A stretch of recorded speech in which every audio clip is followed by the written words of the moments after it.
ito na nga, ang batang makulit ay gusto nang lumangoy. Ay siya, ang ganda dito guys. Pasyalan nyo na dito. Hindi kayo magsisisi. Super ganda. Running water. Walang chlorine, walang anything na nakalagay sa pool. It's natural spring. From the forest.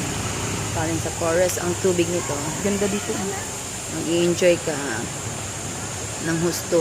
Hindi ka naaahon. Halika. Then, after that, ito nang batang makulit ay gustong Ay, may bumili ng kainan ka dito, salbabida. ganda.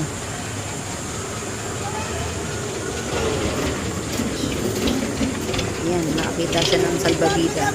Gustong bumili.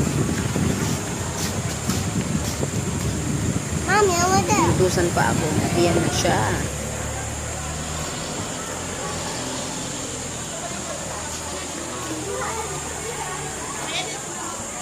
Big girl talaga. Big talaga.